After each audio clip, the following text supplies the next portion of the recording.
अरे राम राम रे बट्टे, काय म्हणता? उठलो बाई सकाळी आणि गेलो डायरेक्ट मंदिरात, कारण तुम्हाला माहित आहे म्हाताराचे दर्शन घेणं व्हेरी इम्पॉर्टंट. मग काय आलो ना बाई सरळ डायरेक्ट चौकात डायरेक्ट आठाण्यावाले चॉकलेट घेऊन घेतले, निघालो सरळ. सालं चॉकलेट मी ना माझ्या पैशाने घेतले नाही ना, 2-2 चॉकलेट घेऊन घेतले. मला एकच दिला. सांगा अरे भाई काय करा मग. आज ते शाळेतलेच गर्दी होती ना, कारण 10वीचा होता जाकरी पेपर. समोर येत नाही तर बा सिलेंडरच्या दुकानात एवढे मोठे रांग रे भाई की बेकारच कार्यक्रम चालू आहे. युद्धानं सगळे वाट लावून टाकले ना रे बा. आज ट्युशन काही एवढ्या वेळ चालली नाही, आज लवकर झाली नाही बा. आमच्या सुरतदा गाडीवर शाईन मारू राहिले. अरे आमच्या सोबत नवीन गाडी घेतली ना रे बा, म्हणून तर काल आम्हाला रस पाजला होता.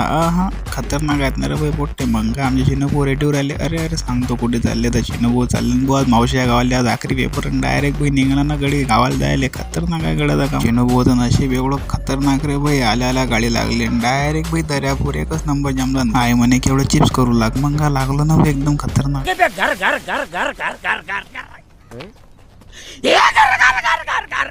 तेवढाच का आई म्हणते एवढे दळण ठेवून नाही रे बा. मी आतला काही विषय आहे का? आईनं बोला करणे का तू करणे का. काढले ना आपली मायलेची राणी प्लॅटिना. चाला मग पोट ठेव. आता मी दळण ठेवतो इकडेच्या इकडे निघतो दुकानात. भेटू आपण उद्या तिथपर्यंत. जय माता राणी.